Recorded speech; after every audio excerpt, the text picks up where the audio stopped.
So I want to welcome everybody. This is Paula Newcomb, and I'm the Northeast Regional Coordinator from the Indiana State Library's Professional Development Office. I am at the Nappanee Public Library this afternoon, and I'll be the host and question moderator for today's webinar. From the bottom up, we overlook the misdemeanor, and so can you. So welcome everyone, and I'm very glad that you could join us today. I want to thank our presenters who have graciously agreed to share their experiences with this program at their library. They are Lissa Krull, Director of the Nappanee Public Library, and Lana McCoy, Assistant Director also of the Nappanee Public Library. Before we begin, I want to start off with a few housekeeping items and announcements. To register for other trainings available from the Professional Development Office, please check out the Indiana State Library's events calendar, which can be found at our website at www.in.gov/library. And for a full list of our current in-person training menu, please see our continuing education website. The Indiana State Library has many ways that we try to stay connected to library staff across the state. For weekly updates on upcoming trainings and to learn more about what's happening in libraries across the state, please subscribe to our weekly e-newsletter, The Wednesday Word. We also offer a blog which provides information about the Indiana State Library collection, interview spotlights on library staff from around the state, and information about upcoming events at the Indiana State Library. Sound issues. If you have any sound issues during the webinar, please see the sound issues box just below the chat box on the left side of the screen. If there is a global sound issue, we will announce it in the chat box. If you are unable to resolve the sound issues that you're experiencing, please know that we are recording the webinar and you can watch it offline after the webinar is over. This webinar will also be available on our archived webinars page after it's been uploaded to YouTube and transcribed. So again, if there's a global issue with sound, we will make an announcement in the chat box. LEUs. Your LEU will be available for download at the end of the webinar. We'll have the document available for you to download, so make sure you are signed on until the end of the presentation to get your LEU. This session is 1 hour, so you'll get 1 LEU. I'll also put a link in the chat box to a survey about this presentation. Please take the survey and let us know how we are doing. And questions. If you have a question, just type it in the chat box on the upper left side of the screen. We'll get your question answered as soon as there's a good opportunity, and there should also be time near the end for questions. So now I'm going to turn it over to Lissa, but let me get their presentation up, so just 1 second.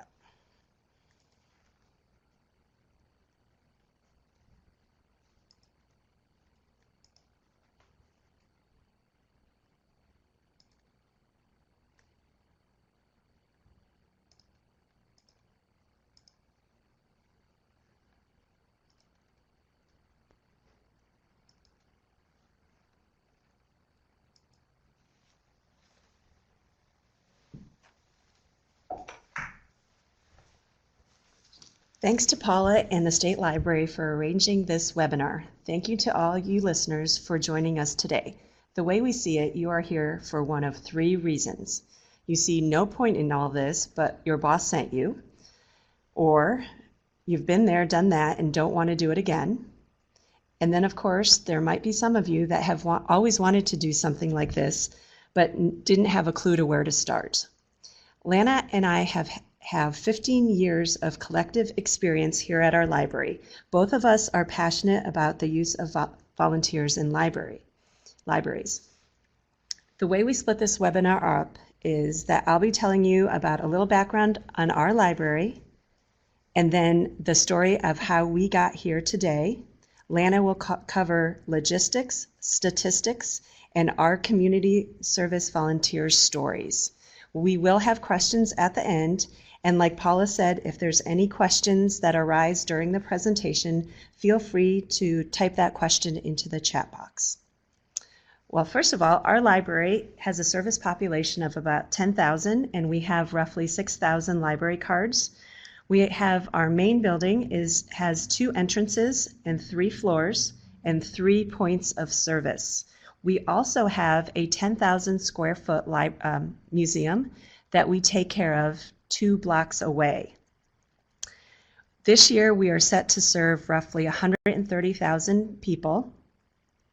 We're open 7 days a week, and we have 25 employees. Both of our locations, the main library and the museum, are staffed with general and community service volunteers throughout the year.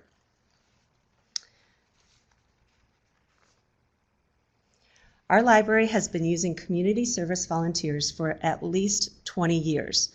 When I arrived 8 years ago, we used to use a tattered yellow folder at the main service desk for coordinating the volunteers. We had a manager who had a heart of gold, and she loved working with the volunteers. However, if she wasn't here and you weren't sure how anything was arranged in this tattered yellow folder, you couldn't help anyone. They would have to come back. And at the same time, we took everyone. We had one main source of volunteers, but it didn't matter who it was or how many hours they needed. We always had room for them. And so you can imagine what we were up against. Our staff really didn't like this type of situation, and volunteers were coming and going, and people were calling, and all we had as a resource was this tattered yellow folder. So we had no formal schedule, we had no clearly defined tasks, we had no clear expectations, but we were very accommodating to those volunteers. So the volunteers were kind of running the show. It wasn't our needs as a library, it was whatever was needed by those volunteers we could do for you. And the classic example would be, well, today's the 29th of October, and we'd get a call from a parent or somebody needing volunteer hours, and they would tell us, well, I need some hours, I just got them, and I need them by next week. Well, how many hours do you have? 42.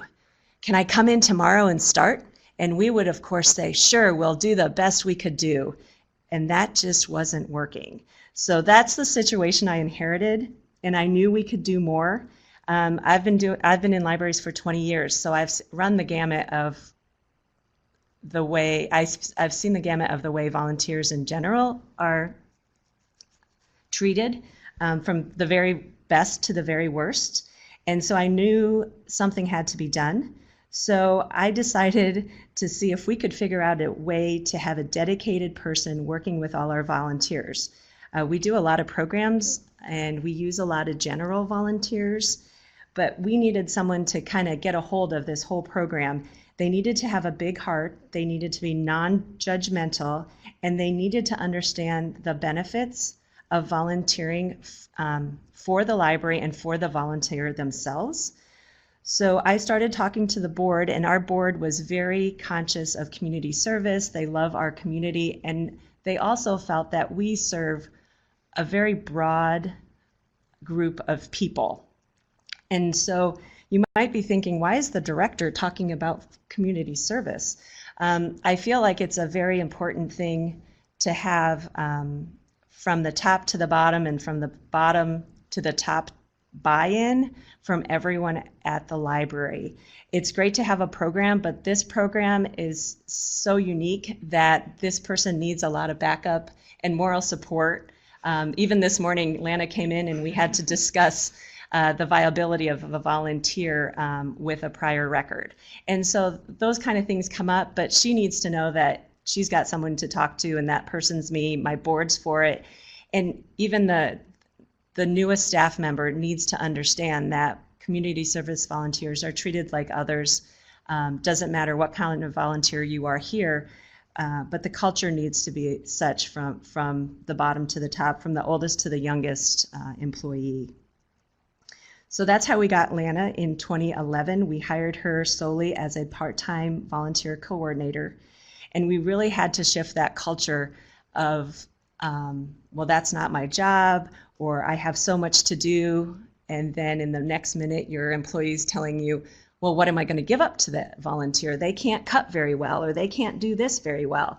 I didn't tell you what our primary task was here. When we had all those volunteers having all those hours, we used to let our volunteers shelve books.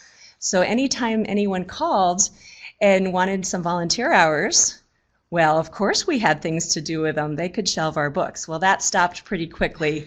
Our public service specialists actually are frontline clerks, and they shelve our books, and they know our collection a lot better, but we don't usually let our community service or any other volunteers touch our stacks. So that's all I have. Lana will now tell you about statistics and logistics of our program.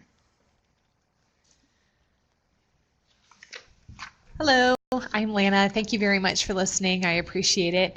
I love this program. This is never a hard thing for me to talk about because I really believe in it.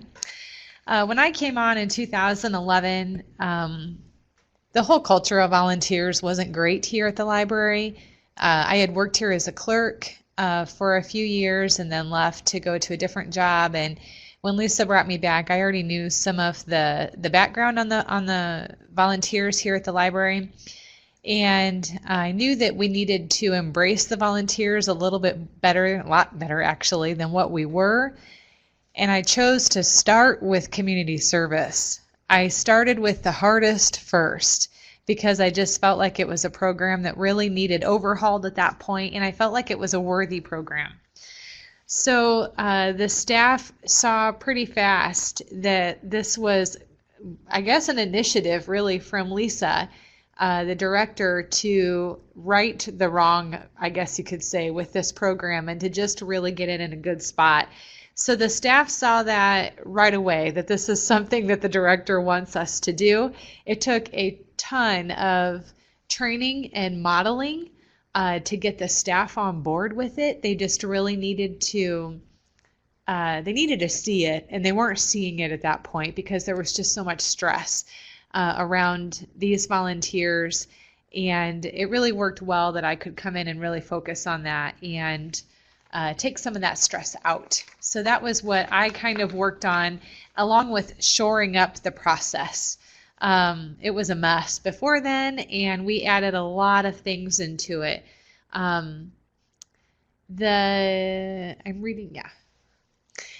These are some stats. We know librarians love stats. Give a big hip hip hooray for them.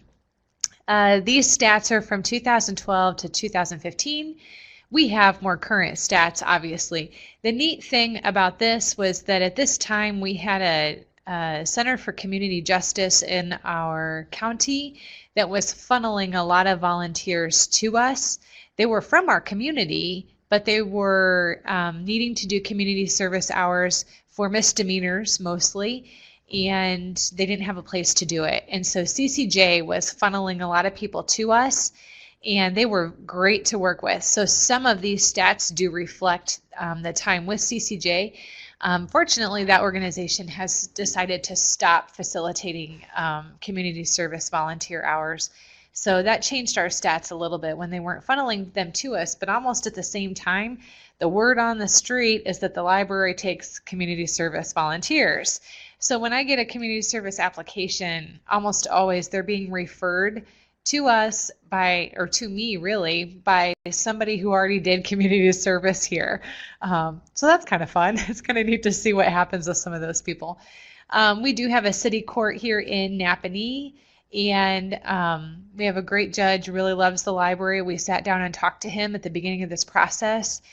He saw the need and the desire, and so he sends a lot of cases our way. This statistic says 5%. This is for first time presented cases. This does not reflect for second or third time presented cases. I would say that more times than not, community service hours are given in the second and third presentation of those cases. The average length that somebody is ordered could be 27. I will say that I've had people everywhere. I'd say the average is right around 20. That's pretty normal. I took one today that I was looking at that was 60. The most I ever had was over 300. That was excessive, I would say. However, that volunteer was awesome. His name was Anthony, and we felt like we needed to invite him to the staff Christmas party by the time he was done. He was so one of us. It was awesome. In our volunteer program, you'll see that I have 18% community service volunteers and 82%. So even though what we're talking about is community service, you can see that it does not make the majority of our volunteers at all. It's a small number, but they are mighty. Other statistics, in those 4 years that we looked at, we had 79 community service volunteers. You see the breakdown between male and female there. That's pretty much what I would have guessed it at even before I looked at it.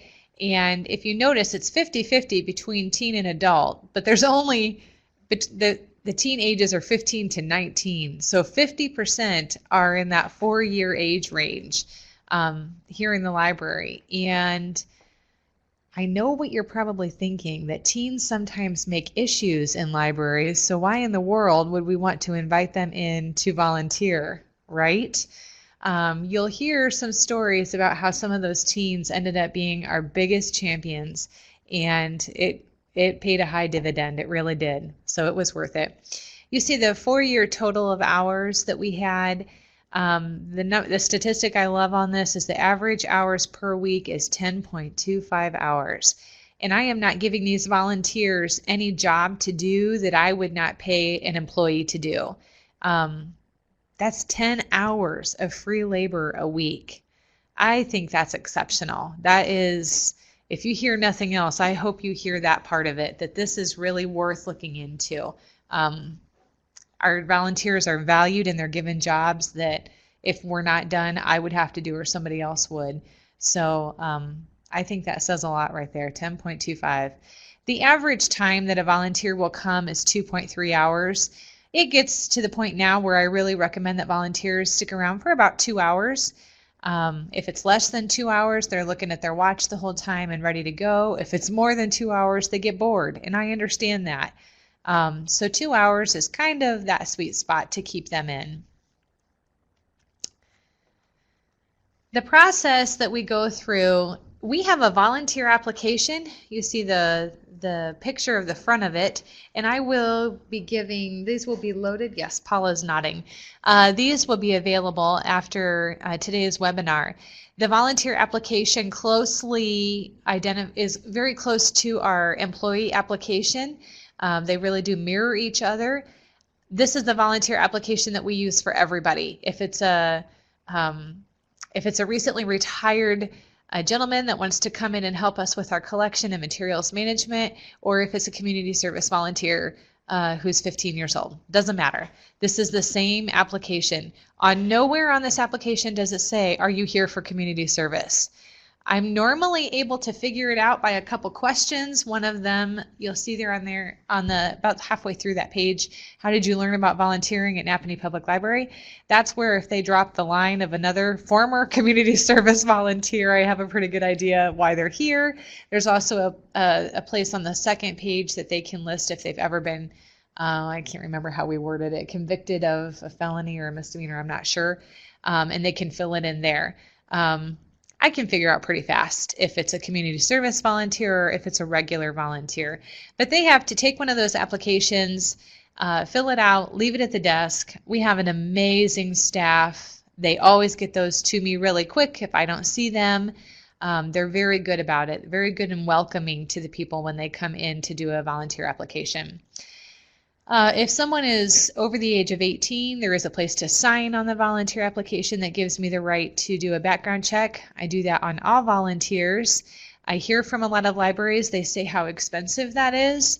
The initial cost for our existing volunteers to do a large batch of them, that was a larger cost. I don't deny that. However, as we have continued and I get new volunteers, it's not a prohibitive expense. Yeah, Lisa and I are motioning to each other about how much it is. It's through in.gov. $7? Yeah, I think it's $7 also because we're a library. It's worth it. It really is, just to double check things. So that's good. If it is a child under the age of 18, we do have a spot for parents to sign so they are aware of what's going on. If I don't have that, they can't volunteer. So parents get a little frustrated by that sometimes because they want their kid in here to get their hours done and get it over with. Once I get the volunteer application, I will call them and set up an interview. I know what you're thinking. That just takes so much time. No, it really doesn't. Most interviews are 15 minutes or less. It's more, are they going to come in when they're supposed to come in and give me the paperwork that I need, that kind of thing. It's just kind of a safety check. So they come in for an interview. Like I said, we set up a time and a day for this that works with their schedule most of the time. They come in and we go over the community service guidelines and expectations. That's on the second part of that screen. And this file will also be there. This is where community service and regular volunteers are different. Regular volunteers do not need to sign this guidelines and expectations. Community service do. And I go through it line by line because I have had some that can't read. And is there a place for somebody who can't read at the library? Yeah, they should be the ones that are here, and we want to help them as much as we can, especially if we can get their reading level a little higher. I read that to them line by line. They have time to ask questions if they want. We clear it all up right then. They know what's expected. There is no questions by the time we're done with it. They sign that. I keep it and I give them a blank copy so they have it. I have given them to parents before so they could have it also, so they understood what we were looking for. If you read through this guidelines and expectations, I tell you what, this is boundaries that are great. It doesn't leave a lot of room for misunderstanding or irresponsibility. This really does put it right back into the community service volunteers' hands, and they understand what is expected. It works out really well. We've used this document for, probably almost 7 years, and I have changed very little of it. I think I added one thing one time. That was it. So this really is it's a good one. On a funny side note, when it gets to the point, when it gets to the point where we're talking about what they can and cannot wear, I don't read the whole list of what they can and cannot wear. I let them do that, but I give them the general idea. I do keep zip ties in my top drawer of my desk. If a young man comes in here and is having issues with his pants staying up, and I tell them in that interview, if they are not able to keep their pants up, that I have a zip tie that can help with that. I had one kid one time who thought that was just the most ingenious idea. He came in and asked me for one, because he thought it was more comfortable. Anyway. Does the parental signature need to be witnessed by staff? Can they hear that? Oh, okay. We had a question, does the parental signature need to be witnessed by staff? No, I don't do that. There's a reason for that.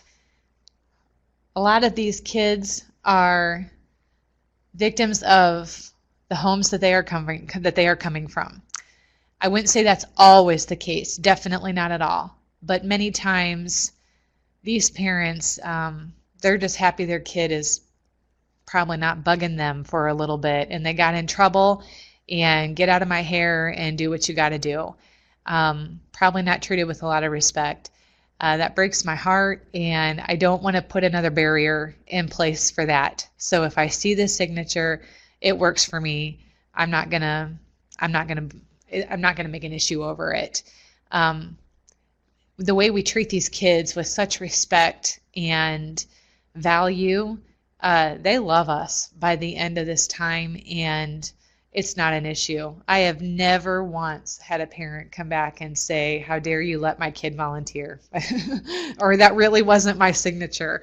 I've never once had that. I have allowed grandparents who are serving in a guardianship role also sign for that. Even if it's informal guardianship, I have allowed that because there's at least an adult understanding that they are here.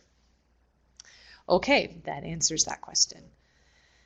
Let's see. Okay, so the first time that they come in to volunteer, we have a very small little laptop that is on the back counter of our main service area. You can see one of our staff members actually standing there and clocking in. She's not clocking in, but she's clocking in like how a volunteer would clock in. And this spreadsheet right here is exactly what they fill out.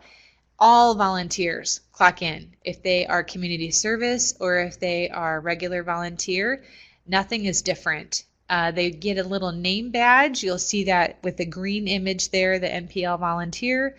That's a lanyard that they wear. Our staff wears the same lanyards except they see something a little different with their name, but it's the exact same look, and all volunteers wear that too.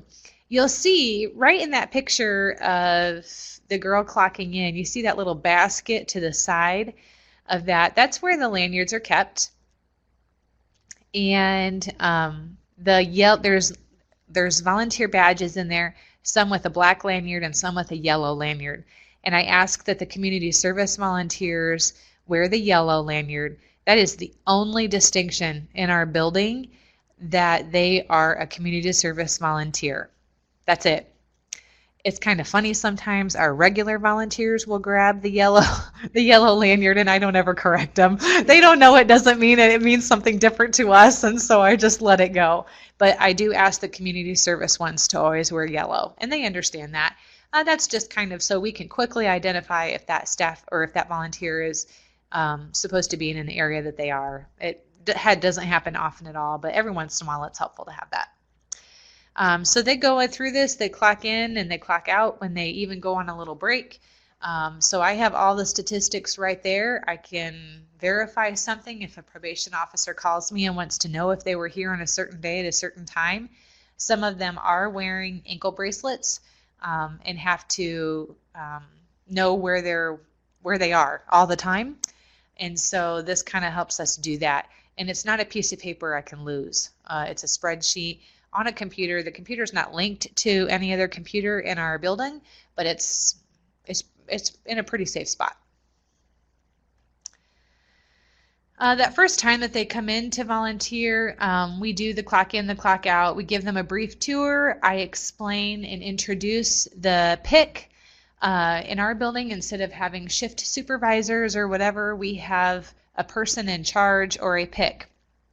There's 8 of us who are PICs, 9 technically actually, and I always try to introduce the PIC to them. They know what's going on, and they know what's going on because of this volunteer calendar. I just took this snapshot about an hour ago of our volunteer calendar, and all of those entries are volunteers.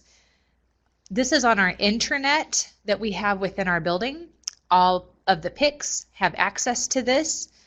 The volunteers are scheduled, and if you click on their names, it gives you a list of tasks. Anybody can put tasks in there, and so it works out really well. Most of the time, I would say it's me or the circulation manager putting tasks in, but anybody can. What I hope you're going to notice when you look at this is that you can't tell who's community service and who's not. And that's exactly the point. I think we have another question. Oh, we don't? Okay. No one gets to see this other than the person in charge. Yeah, the person in charge is the only one that sees this calendar right here. Yes. If they have a task that they want added to, if a staff member, like a support staff, has a task that they want added to somebody, they will tell us and we will add it in there.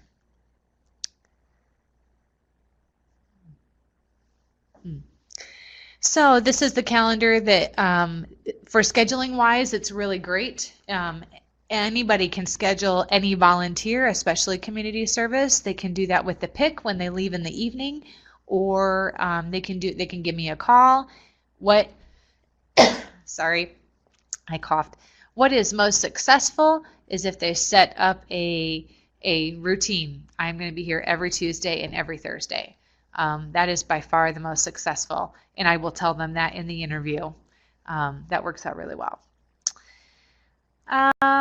We always work on scheduling future volunteer times, so they have a schedule, they know what's going on. I write it down for them. They can call me anytime and I'll tell them what their schedule is. And when they leave in the evening, I can confidently say all of our PICs will say thank you very much for coming. I shouldn't say in the evening.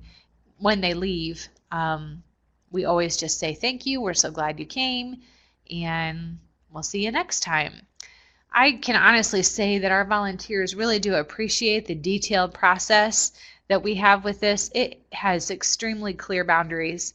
They know that all of our expectations are very realistic, and they do well to adhere to it, so it works out really well. We're going to show you some quotes. This is from the clerk treasurer of City of Nappanee. You see the quote there, I love that. Kathy's a real gem. You see this picture here of volunteers. We added this picture because there are some community service volunteers in that group. And I bet you'd be hard-pressed to figure out who's community service and who's not. That's kind of the point with that picture. So this picture was a few years ago. I know.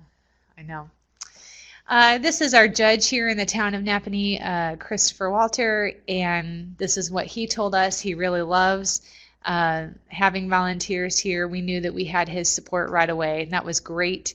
You see these two pictures here. This young man who's kneeling, his name is Gage, and while he was volunteering here, he had one sleeve of tattoos and was getting the other one done. You can kind of see that. Oh my goodness. It was pretty awesome. It was neat to see his tattoos, I gotta say. He thought it was hilarious that I liked his tattoos. I'm not a tattoo person at all, but his were pretty, it was pretty funny. He helped us during our book sale. My goodness, he toted tons and tons of books and furniture and all kinds of things for us, and he really liked us a lot. I like this picture that you see there of Hannah with a computer and books. You're wondering if we put volunteers at computers. Yeah, we do. It's okay with us. No customers' information or anything like that, but she was working on marking the AR levels in books. It was so simple. She loved it. We had a lot of volunteers actually work on that. This is Tanner. Tanner in the 2011 picture, he was one of my very, very, very first volunteers. He got in trouble for something, obviously.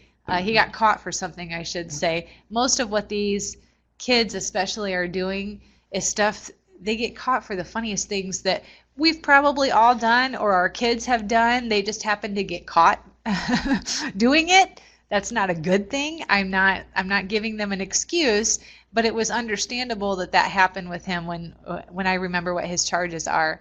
In 2016, he went to McDonald's University, I want to say, and received a lot of special awards for leadership in their organization. That's a picture that he sent me of one of his recent awards. We talked to Tanner's mom. Tanner's mom is a regular customer here, and I love her quote. Sometimes kids do wrong and they just need a little validation to help get back in the right place. That was exactly where Tanner was at that point. And he loved the library. He loved all of us here. We all loved him too. He was great to have around. Vicky Fireline is an Elkhart County probation officer that I have worked with a lot, and she loves our program. If you know anything about probation officers, you know that they are very hard to nail down and to get them on the phone and get a face-to-face with them.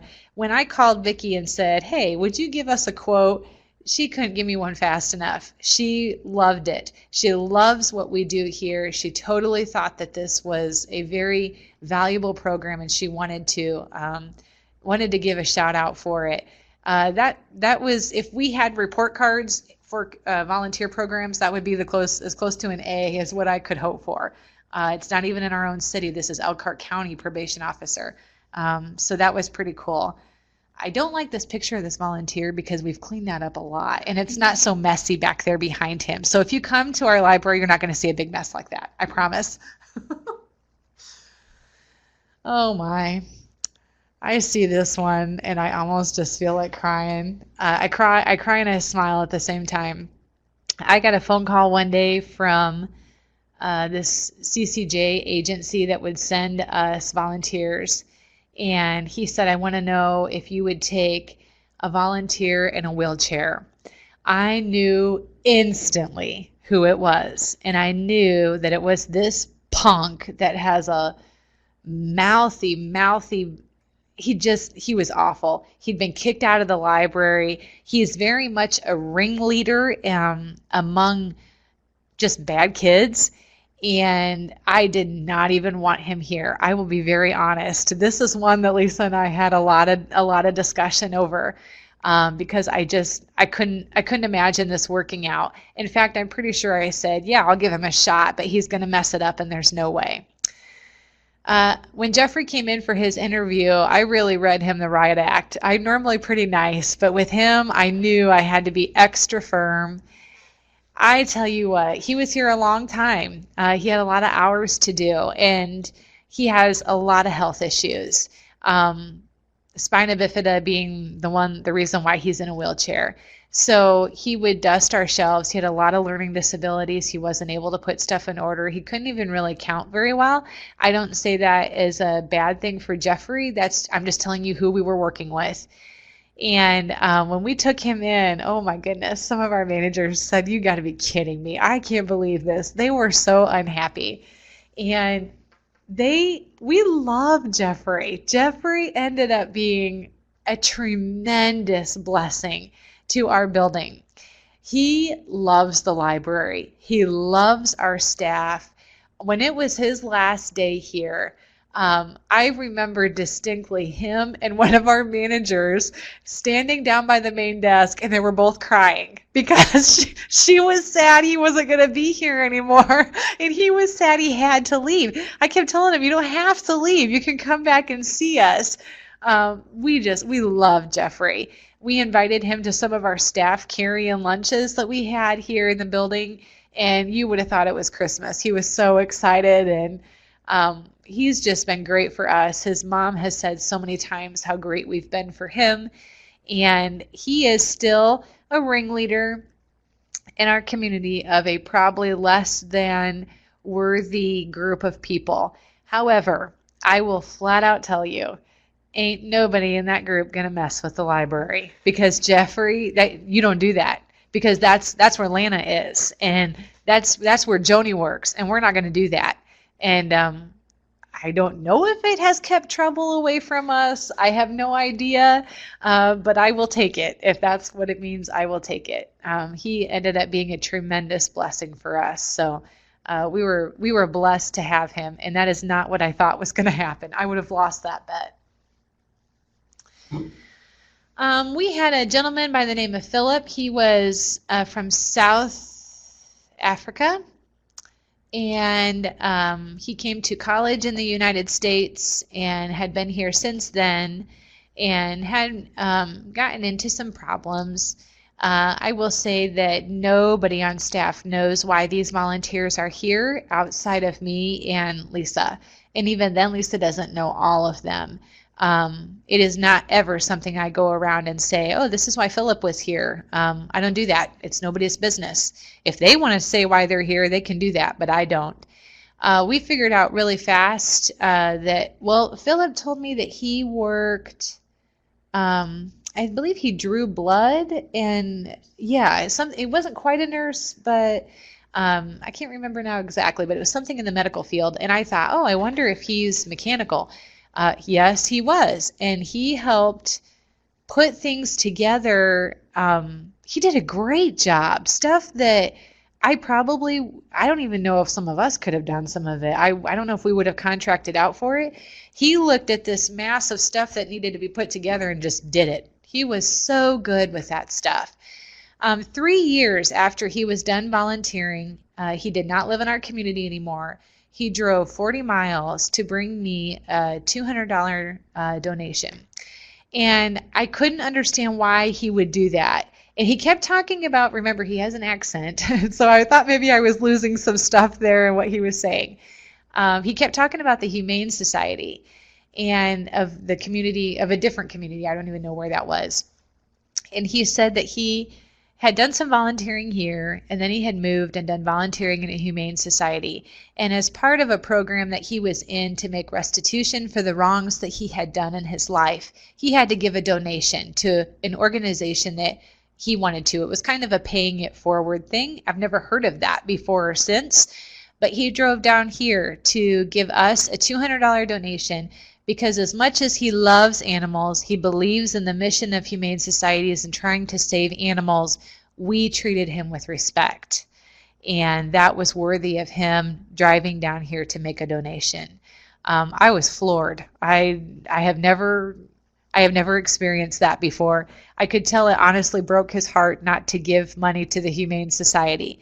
But when he had volunteered for them, he was not treated well. And when he was here, he was treated with respect, and we gave him very worthy jobs to do. And guess who benefited from that? We did. Huge, not just by the donation, but by what he did for us. So that was great. This is Tom. Tom came to us because he'd made some silly choices, like most of them, and he had quite a few hours, and we figured out pretty fast that Tom was great at precise cutting. And at that time, we needed a lot of like Minecraft swords cut out of foam core. Is that foam board?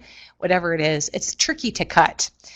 And oh my, Tom was meticulous, and he cut out all those swords for us. He had a lot of hours to do, but he saved us so much money. If we would have bought those swords, it would have been very expensive.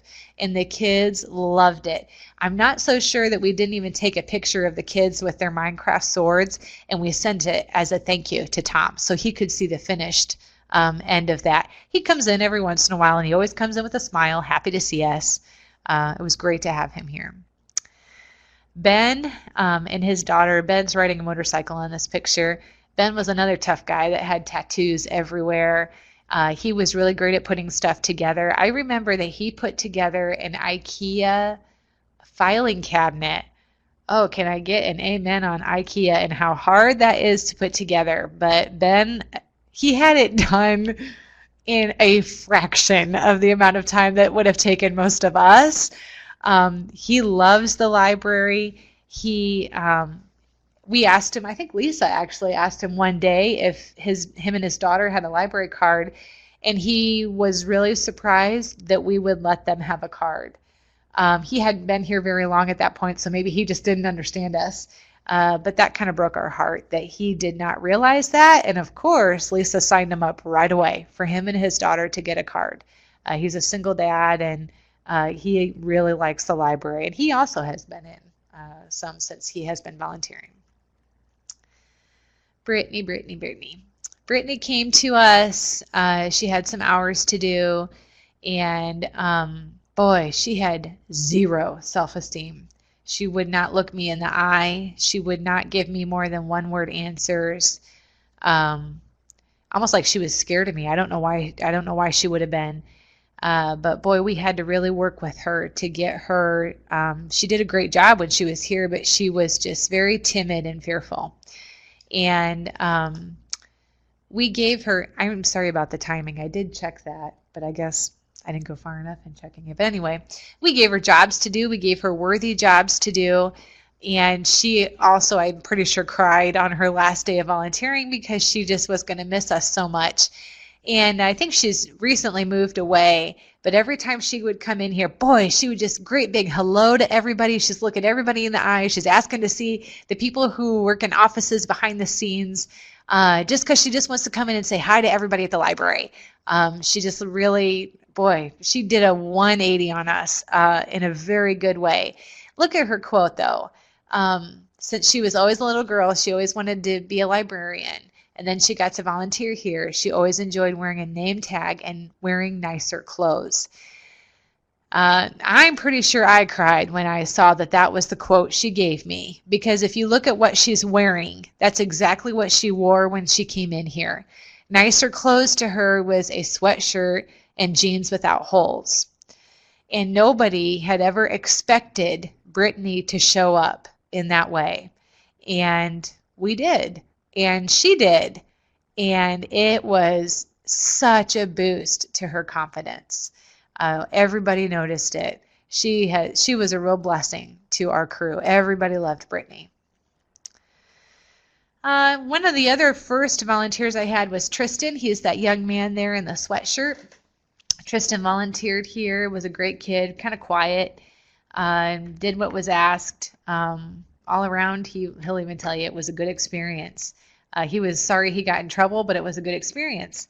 Fast forward about 3 years, and he was dating a young lady that didn't have enough classes for a whole school day her senior year. And he said, well, maybe you ought to volunteer at the public library. Her name is Michaela. She did not have community service to do, but it was because of his community service volunteer experience that he thought of her. And so Michaela came and she was a high school intern for us. And it just so happened that we had a job opening right after she interned, and we gave her a job. So we went from community service volunteer to a high school intern to an employee. And even probably in the last 6 months, Michaela has received a promotion, and she is now in charge of our communications. So if you look at our website or any of our materials that we put out there, those are made by Michaela. And the only reason she ever heard about us was because Tristan did community service here. So that was kind of a full circle experience.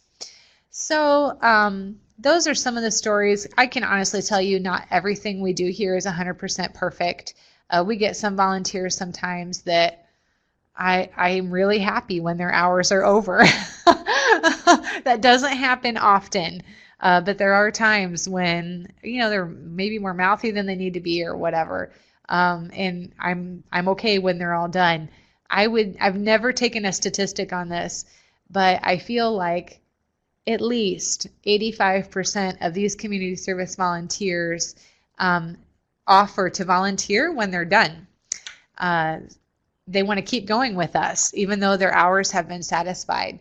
So that tells me that we're kind of doing something right, and we love it. It's a good thing to do. So, do we have any questions?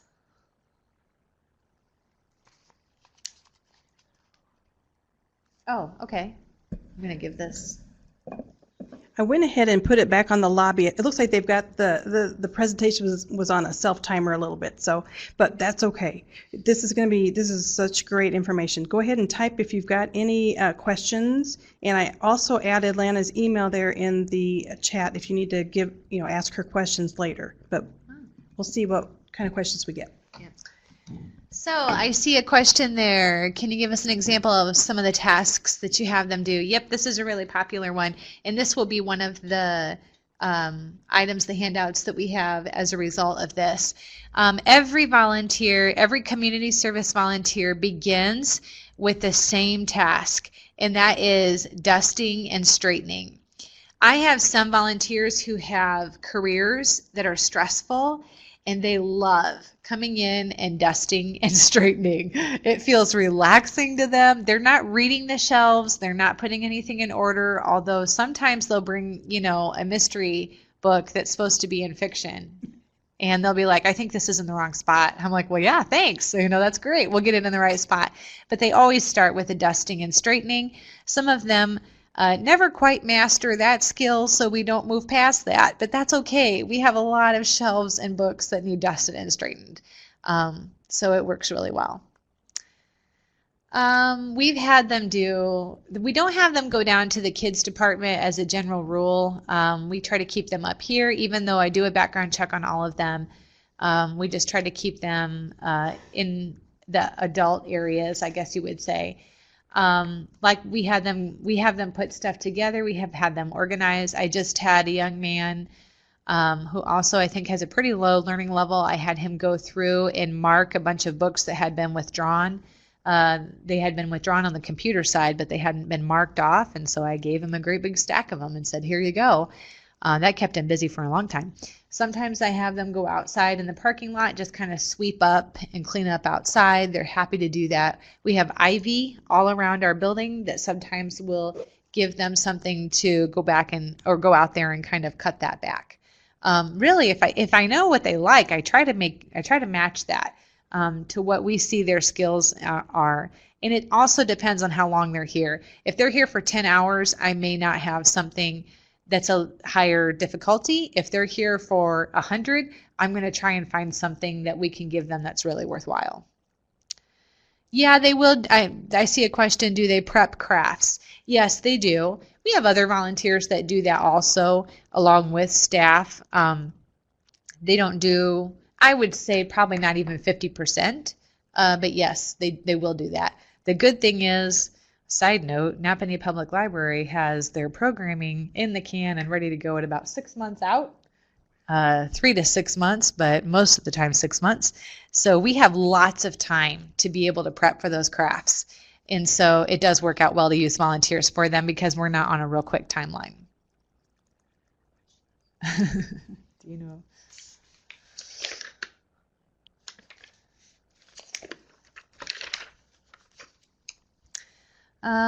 Well, I don't see any more questions. I'm trying to think of other questions that I always get about this.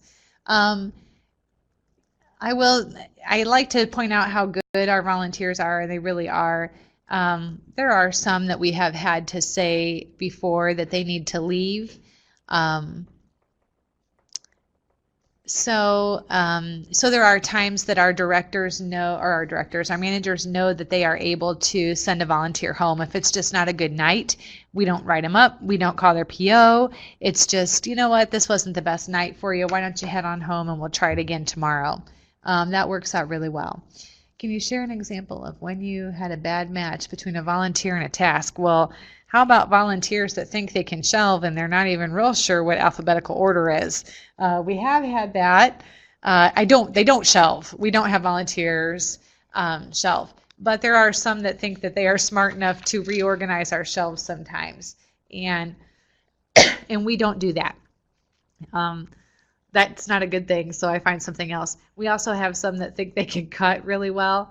For the most part, men are not into details. Do not give them finite cutting. They just can't do it. It's not in their skill set. Not all the time, but sometimes. We had a situation just last week with a probation officer that we had a relationship with, and she called me because she had a feeling that the timesheet that one of her clients turned in for volunteering on behalf of Nappanee Public Library was fake. Well, it totally was. We knew who she was, and she had signed a bunch of fake signatures that weren't even names of people who work here, and she comes here as a customer. So that was kind of stupid. But I told the PO, no, I'm sorry, that those are not our signatures. She has not been here. I have never even received a volunteer application from her. I didn't even know what her name was. But then once I looked her up in our system, I did know who she was. But that was something that we had to kind of nip it in the bud. But we have such a great relationship with these POs. They know that they can call us all the time.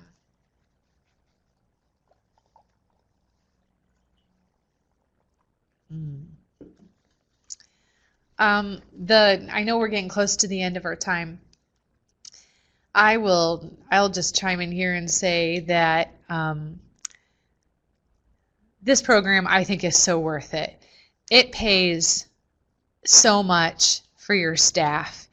And what I mean by that is that your staff really take heart to some of these volunteers sometimes, and the compassion and the kindness just kind of goes through the roof. It's really easy for all of us to look through our own lenses of what we think the world should look like and what it is looking like and how it all operates. And, some people have made stupid mistakes despite a great life. And some people have made mistakes that it's just the way their lives are. And especially with these teenagers who have very little direction, if any, in their lives, and they don't have any cheerleaders in their lives that are saying, come on, you can do this. Come on, let's go for it. That's the chance that we have, is to kind of help some of these people right a wrong. And I always tell every volunteer at the end of their time here, if they would like a reference from me, that I'm more than happy to do that. And I have maybe 30% that take me up on that, but it's a chance that they have when they go to apply for a job, that they can say, hey, you're going to see that I have charges on my record.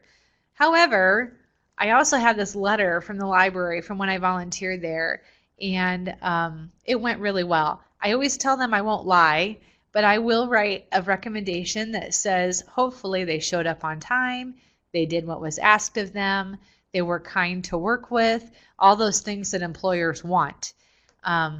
During especially the recession time, that was very valuable. I wrote a lot more references then. Now maybe not as much. There's a lot more jobs out there. But it's a good chance for me to kind of give them validation also for what they've done here. Okay, I'll turn it back over.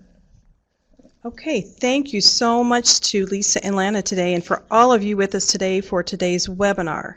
We're probably going to end our webinar recording, and then I will bring up the LEU form. So also, if you have any extra questions, send it to me afterwards, or also Lana.